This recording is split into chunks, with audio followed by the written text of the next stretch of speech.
Mau menyampaikan keterangan tentang apa?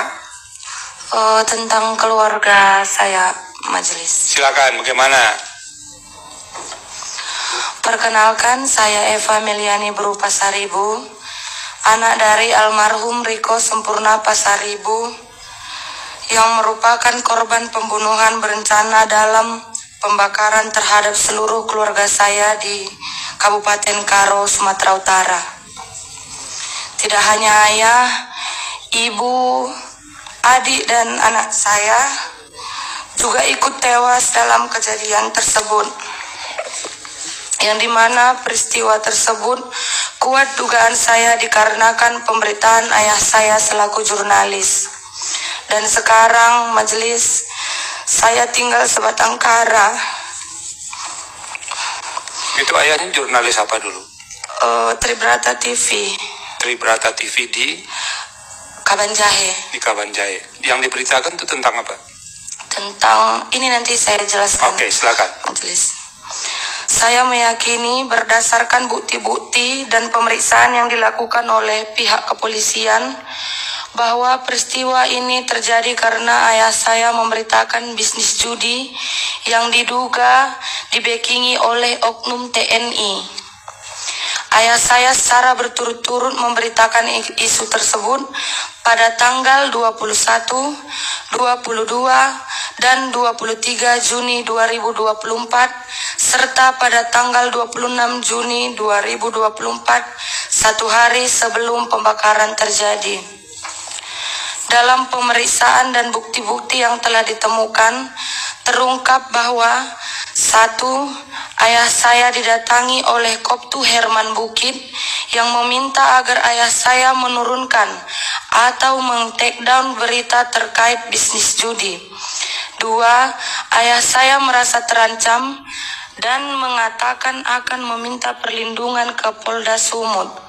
3. Ayah saya mengirim pesan bahwa ia merasa sangat terancam oleh Koptu Herman Bukit, dan pesan itu juga ia sampaikan kepada Kasat Reskrim Polres Tanah Karo. 4. Koptu HB juga mengirim pesan kepada Pemret ayah saya agar menurunkan berita tersebut.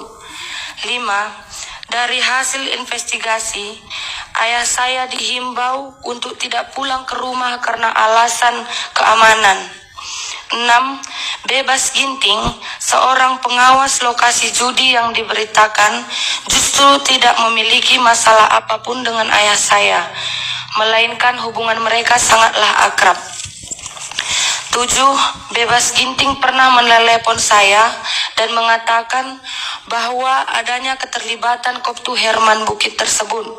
Bahkan menyampaikan bahwa Koptu Herman Bukit itulah yang menyuruh dia melakukan pembakaran.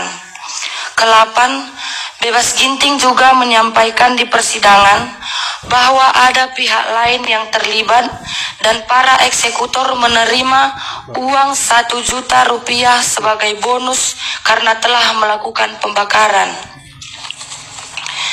Mengetahui semua dugaan keterlibatan Koptu Herman Bukit dalam peristiwa ini, kami pun membuat laporan di Puspom Angkatan Darat Jakarta. Begitupun kami masih disuruh membuat laporan lagi di Medan. Kami mengikuti semua prosedur, tetapi berjalannya waktu, pihak Pomdam 1 Bukit Barisan tidak memberikan hasil pemeriksaan mereka. Setiap kami follow up ke sana, kami selalu dibola-bola dan penyidiknya sampai ganti-ganti, sehingga memperlambat berjalannya kasus ini.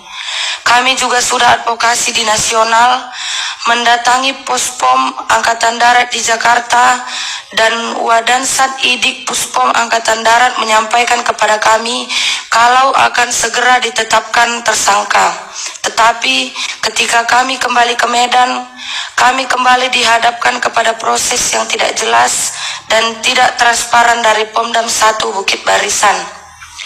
Yang Mulia Majelis Hakim, perbedaan perlakuan antara pelaku sipil dan pelaku dari unsur militer sangat terlihat dari awal penanganan perkara.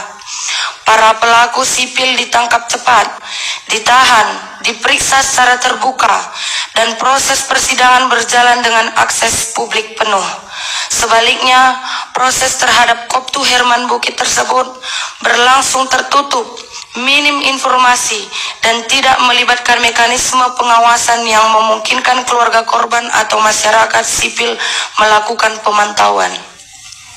Keadaan ini menimbulkan kekhawatiran mendalam sekaligus luka hukum bagi saya sebagai korban, karena menunjukkan bahwa ketika seorang pelaku berasal dari institusi militer, proses hukum seolah berada di luar jangkauan kontrol publik.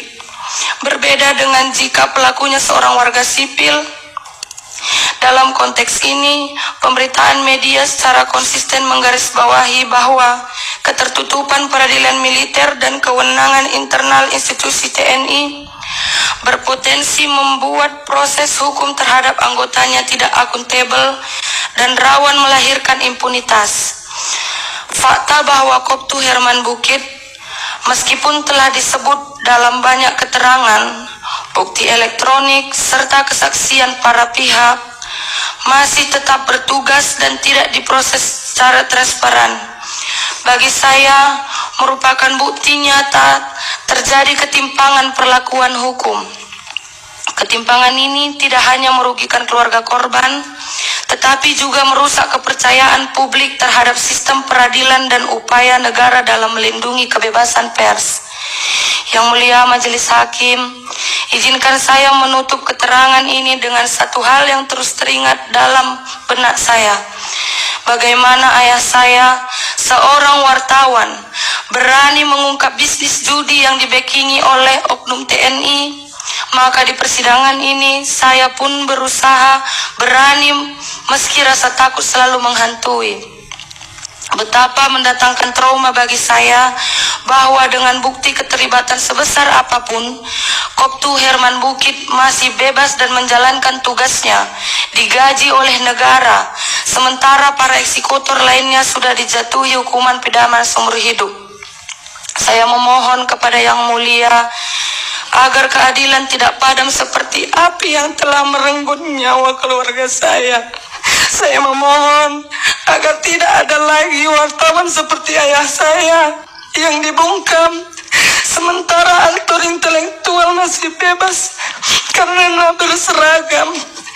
Saya berharap ke depannya setiap kasus yang terlibat atau diduga melibatkan oknum TNI tidak lagi dibedakan dengan orang sipil dan dapat diperiksa bersama-sama tanpa adanya perbedaan perlakuan di hadapan hukum, sehingga korban seperti saya dapat benar-benar merasakan keadilan.